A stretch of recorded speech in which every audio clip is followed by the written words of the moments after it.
This whole show is dumb! What? It's confusing, it's overwritten, and it's poorly lit. And worst of all, it's boring. It has nothing to say, and it says that nothing badly. Hey, hello, how do you do? Shady Doorags here. Season 5 of Bojack Horseman brought a lot of potential topics to talk about. From Bojack's dealing with addiction, to Diane and Mr. Peanutbutter's relationship, to Princess Carolyn becoming a mother. There are plenty of topics to talk about in the latest season. And, being a channel that's known for analyzing the show, I of course feel compelled to make videos on these topics. However, while Season 5 does provide plenty of talking points, it also gave me quite a bit of disappointment, and this makes things more difficult. See, when I make videos, I try to stick to topics I'm passionate about. I do this because I try harder to present messages when I care about the message I'm presenting. My script writing, the scenes I choose, the quotes in the video, all these details are reflected in my passion. And if I'm being honest, the majority of things I'm most passionate about when it comes to Season 5 are what it did wrong. While I've already made 1 or 2 videos regarding this season, making any more at this point would result in me constantly derailing whatever I'm talking about, to mention how I don't like what's happening. This talking head scene is one of the more impressive moments of the series. Too bad it's overshadowed by the fact that it doesn't line up with what happened in blah blah blah blah blah. That's what my videos would be like without some kind of intervention. And that's where this video comes in. Before we dive further into Season 5, I'm going to take the time and explain exactly what I didn't like about it. This way, we can proceed forward without any baggage. So, without further ado, here's what I think are the top 10 things Season 5 did wrong. One concept that has been a major part of Bojack's journey is his relationship with his mother, Beatrice. Throughout his life, Bojack let Beatrice's opinion of him determine his actions. It was such a lifting feeling to see him finally let go of Beatrice's hold on him in the episode Time's Arrow. Then we find out, nope. My mom died and all I got was this free churro. I'm your son. All I had was you. Despite what happened in Season 4, Beatrice still does have some kind of hold on Bojack, to the point that he makes an entire monologue revolving his disappointment in her. I put this at the bottom of the list because not only does it produce one of the best, if not the best, episodes of the series, but it also isn't that big of a deal. It only takes a little bit of suspension of disbelief or the minorest of headcanons for this to make sense. Still, it would have been nice to see Bojack hold on to the peace he earned back in the last season, or at the very least, if there was some kind of build-up to the emotions he's feeling now. It's basically Bojack Horseman tradition at this point that episodes 10 through 12 of every season are the heavy-hitting ones. Something is usually done or said in episode 10, which leads to some kind of character exploration in episode 11, which further pushes the point delivered in episode 12. Well, season 5's episode 11 felt unoriginal. How dreadfully boring. Huh? Life is a never-ending show, my friend. This seems like just a repeat of season 1's episode 11. Bojack takes too many chemicals, he can't tell the difference between reality and what's going on in his head, there's so much symbolism, yada yada yada. Yeah, there are differences in the execution as well as the conclusion of the episodes, but I felt like the overall premise of season 5's episode 11 was a repeat of season 1's episode 11. I also feel the giant balloon staring down is left way too ambiguous, almost as if the staff themselves had no idea what it meant, but really wanted to put it in because it's just so artsy. Don't stop dancing, nothing's certain but the curtain. Admittedly, this next one might be more of a show complaint than just a season 5 complaint. Of the main characters of the show, I find Todd to be the least interesting. I know a lot of you probably disagree with that, but that's just my opinion. I've never really been attracted to his problems, nor him as a character, and part of the reason for that is because Todd goes through the least change. Not that there isn't any change whatsoever, but compared to the other characters, he often feels like he's traveled the least distance in any given season. Season 5 is disappointing in particular, however, because there was more potential for him to get significant development in his life than any other season. He's got an asexual girlfriend, a high-end job working for people he doesn't know personally, and all of the other main characters work for him. And for a while, I thought we were starting to see some of those changes. He signs papers, makes executive decisions, and even scolds the other characters, something we don't really expect from Todd. What is going on over there? It's a minor injury issue. Stunt went slightly awry. Again? But in the end, it doesn't lead to much. Todd is the most like his season 1 self than any other character. And that's not necessarily a bad thing, but it does feel disappointing. I do think there are reasons for this, one of which I went through in my video about labels, but those reasons don't override the overall uninterest I feel towards Todd, especially in season 5. Also, he committed murder. Yeah, it was a robot, but he constantly treated it like it was alive and everyone else thought it was. Todd's a murderer, plain and simple.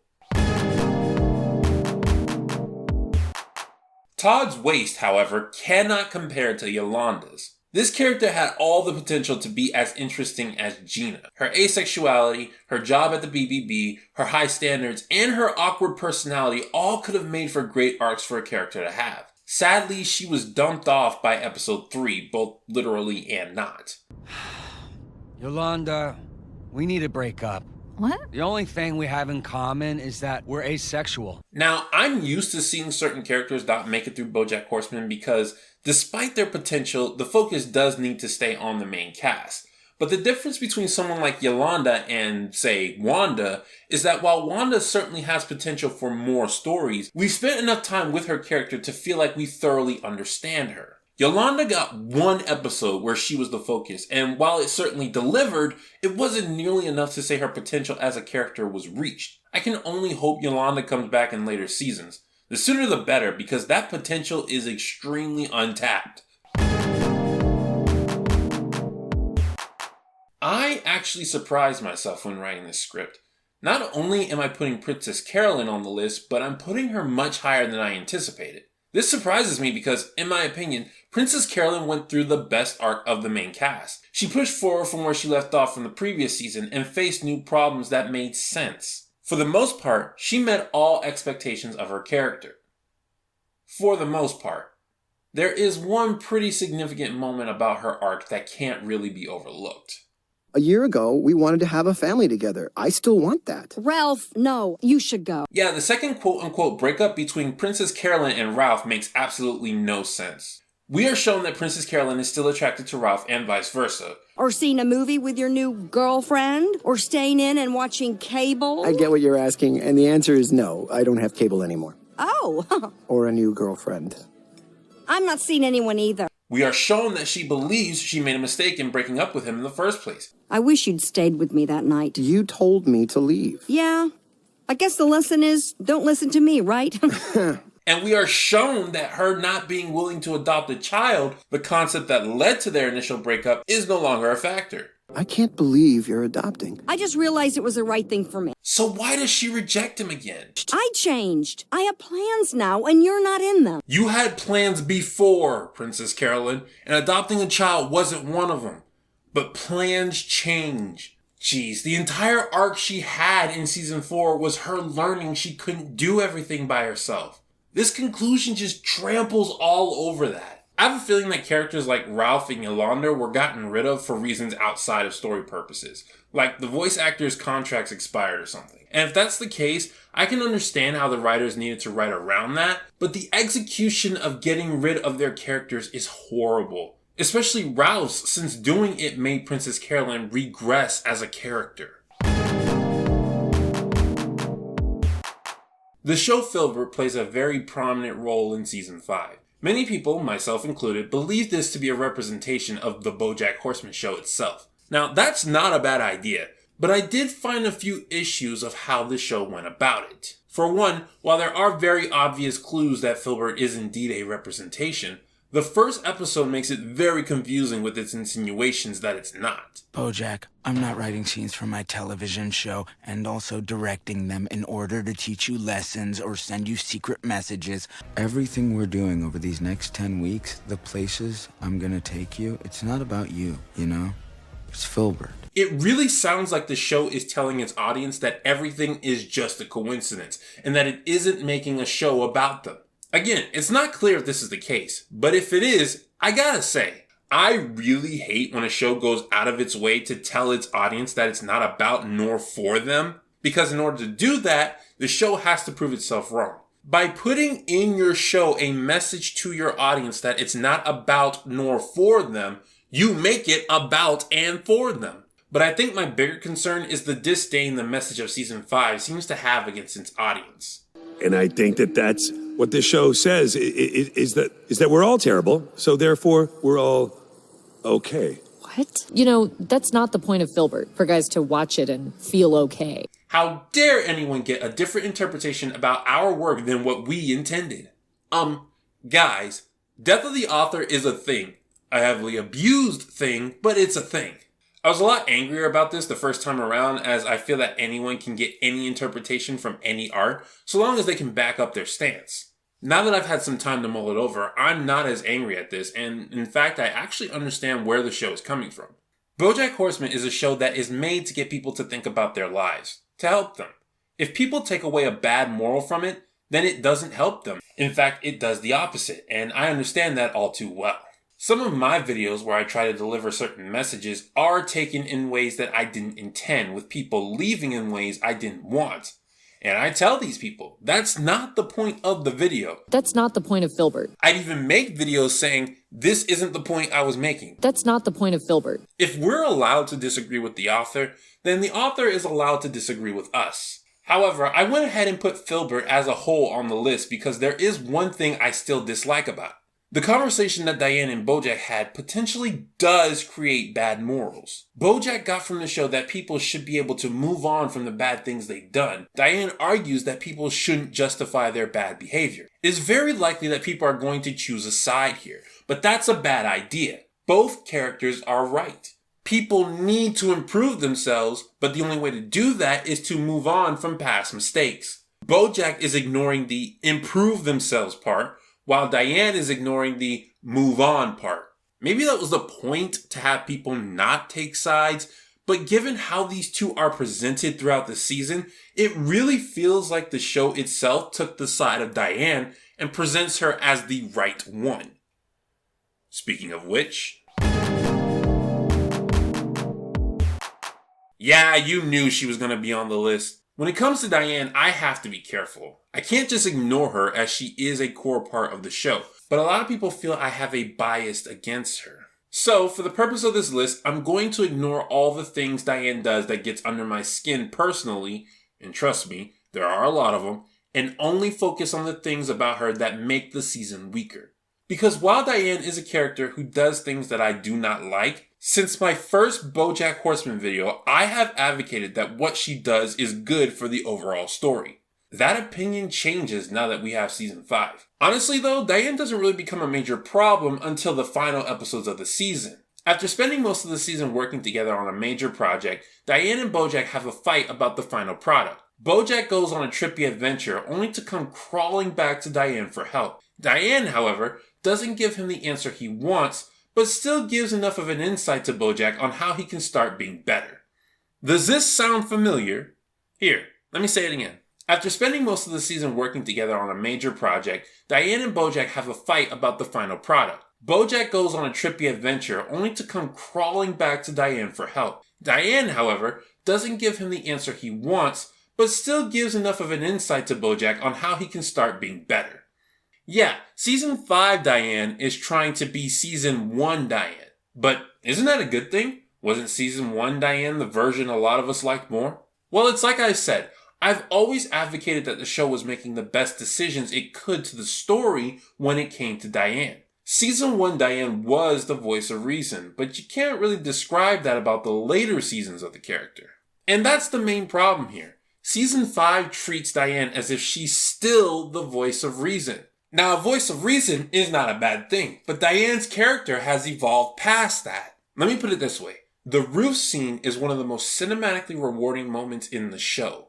Bojack spent the season craving to be a better person. Diane, at the time, was the most morally grounded and morally consistent character. She had an outsider's perspective of the Hollywood mentality, and thus lacked the bias other so-called friends had towards Bojack. And to top it all off, she knew Bojack better than anyone as he told her warts and all for the book. There was no person more worthy to cast judgment on Bojack. In season 5, however, the same scene is not earned because it does not have a worthy setup. Diane has moved on from being morally grounded as she's been saturated by Hollywood just like the others. She has, time and again, done things that she herself deemed immoral. And she has openly confessed that she doesn't know Bojack at all. You're a mess. Am I? I feel like I barely know you anymore. So when she's standing next to Bojack, casting judgment and giving advice, despite the show trying to make her seem like the helpful friend, I can only think of how unearned it all is. In fact, she's probably the worst person they could have chosen to be standing there given her reputation as a hypocrite. And no, that's not just me harking on Diane. She has admitted to that.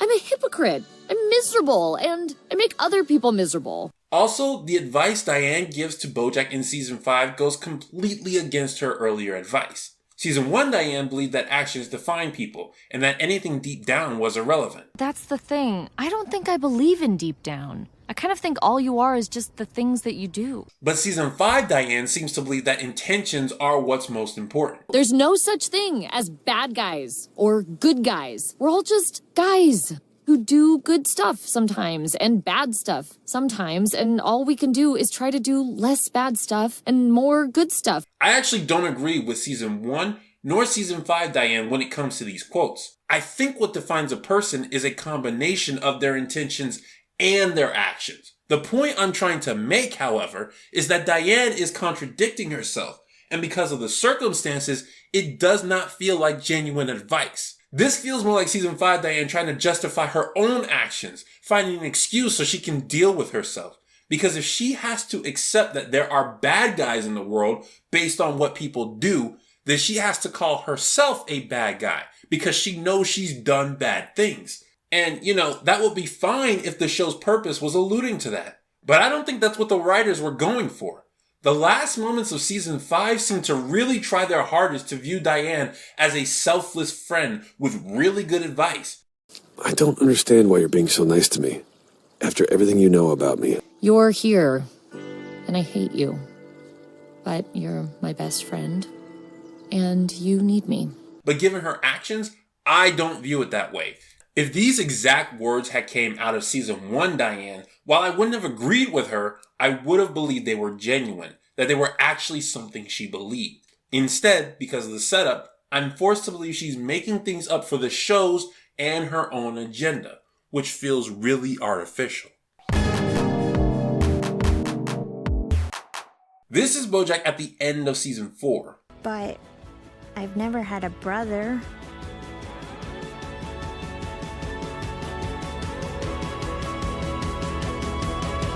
And this is Bojack at the beginning of season 5.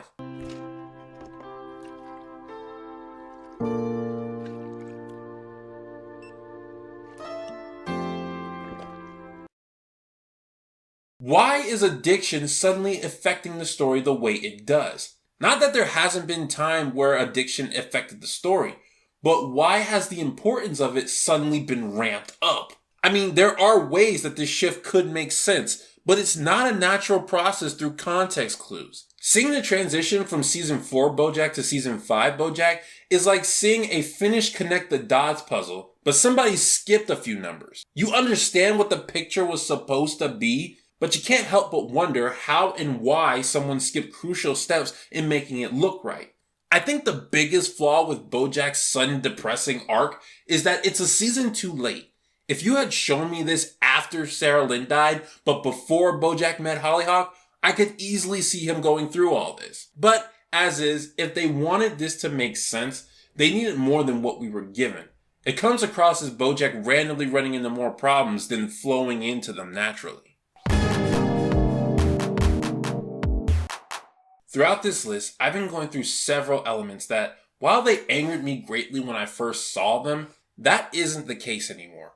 I'm still greatly annoyed by them, mind you, but I can look at them with a clear head and just point them out as problems without as much anger. What happened to Mr. Peanutbutter, however, is a different story. The easiest way to get me angry when telling a story is to butcher a character. The second easiest way is to butcher continuity. What happened with Mr. Peanutbutter butchered both. Nothing this character did seemed like something this character would do. Mr. Peanutbutter was getting tired of his girlfriend, the guy who was said to love exponentially no matter what. Mr. Peanutbutter cheated, the guy who was faithful through 3 marriages until they got tired. Mr. Peanutbutter hid the truth with a marriage proposal, the guy who tends to blurt out bad news as if it's good news. Now, let's take a moment to talk about the term out of character. It's very easy to accidentally mislabel a situation where a character is simply acting differently as one that's out of character. I'm certain that many people watching this video would be willing to argue that Season 5 Mr. Peanutbutter wasn't out of character and was simply acting differently. But I wholeheartedly disagree, and I'll do my best to explain why. To do that, we need to look no further than the episode Mr. Peanutbutter's Booze. This episode's goal seems to be explicitly to show how flawed Mr. Peanutbutter is, and it does this in a very out of character way. Mr. Peanutbutter only dates young women. How do I fix that? Well, either you date someone older, or... Even though we were shown in previous episodes that he's open to all possibilities and says yes to everything. Ugh, why do you say yes to everything? I just get excited by the possibilities. Mr. Peanutbutter completely ignores the people he cares about. yes, it is definitely very annoying how you don't listen. Thank you, but you don't have to say nice things just to make me feel better. Huh? Okay, no. Even though we were shown that he does listen, he's just bad at hearing the important things. I know you love Starbucks. I don't love Starbucks. You don't love Starbucks, you love the independent coffee place, it's just that the Starbucks is more convenient. Yeah. See? I do sometimes listen. I didn't know you felt that way. If you told me that, I would have heard it. But you know what's the best evidence to demonstrate that this episode has an agenda? The continuity is completely rewritten just for this episode. We've seen the first time Bojack met Katrina, and we've seen the first time he met Diane. This is my better half, Katrina Peanutbutter. Katrina, Bojack? I don't watch TV. Bojack, right? Bojack Horseman? Yes. Oh, I'm sorry. I don't want to mispronounce your name. It's Diane? But this episode decides that, nope, those weren't the first time. These were really the first times. Of course you do. Just, Bojack! You remember my wife, Katrina. Huh? No, I do not. No, I can't talk right now. Can I call you tomorrow? Or is this the one night a year you emerge from your crypt? Go introduce yourself. I'm sure he'd love to meet you. It tries to cover up these continuity issues with Bojack has a bad memory, but it's so incredibly flimsy, especially when you compile it with all the non-Mr. Peanutbutter things Mr. Peanutbutter does throughout this episode. Bojack Horseman has one of the best continuities I've ever seen in a show. Better than Avatar: The Last Airbender. And yet it does this just to forcefully demonstrate some made-up flaws about Mr. Peanutbutter? And remember, this episode is just the best example. Mr. Peanutbutter is given this treatment all throughout Season 5, and it makes no sense. If you want to reveal and focus on Mr. Peanutbutter's flaws, then I'm all for it. Here, I'll list out a few right now. He's very bad at hearing. He can't empathize with most people. He has no tact. He's too eager to move forward instead of considering the moment and fleshing ideas out. There, go with those, but don't force the story to present him in a way that doesn't make sense to his character, just to present flaws. You might have noticed it, but the majority of the things on this list have something in common, and I believe that points to the number one flaw of Season 5. Season 4 of Bojack Horseman ended on a very high note. But, in the words of the horse himself, You can't have happy endings in sitcoms, not really, because if everyone's happy, the show would be over. And above all else, the show has to keep going. There's always more show. And I think this is the major problem with Season 5. Instead of continuing with the new tone it had and presenting new problems to give, it regressed to make sure it could keep being watched. Bojack has fallen into the Spider-Man trap, which, if you don't know, Spider-Man stories for the longest time were famously known for being unnecessarily brutal to the hero. Something life-ruining always happened to Spider-Man in just about every arc of his comic because, as the underdog hero, he had to always make a comeback from a hard fall. This show is going through a similar situation. Bojack Horseman can't move on with a pleasant tone because that's not what people come for. They come to contemplate their own lives, and it's easier to do that if the characters are messing up in specific ways. I get a lot of people who go to my old videos to point and laugh about how wrong I was now that season 5 is out. Am I salty that I was wrong? No. Okay, little. But be fair here. Without season 5, how many of my videos don't stand on the evidence that was available? A lot of old perspectives about the show no longer match what it currently is because what it currently is doesn't go with the flow of what it was doing for an optimal story, but instead forced an overall tone of bleakness. I can firmly say, because of this choice to push a specific tone instead of letting the story progress naturally, this season made a ton of mistakes. And it is indeed the worst season of Bojack Horseman to date. But there's nothing more realistic than that. You never get a happy ending, because there's always more show. And those are my top 10 complaints about season 5 of Bojack Horseman. Given the season's positive reception, I imagine there's going to be a great deal of people who disagree with me. Or hey, maybe you also didn't like it, but I didn't say the thing you didn't like about it. Either way, feel free to leave your thoughts and comments. But the important thing is, with this video done, I can press forward with some season 5 analyses without the weight of what it did wrong constantly on the back of my mind. So, I will see you guys in those videos. This has been Shady Doorags. So long, farewell, Auf Wiedersehen, goodbye.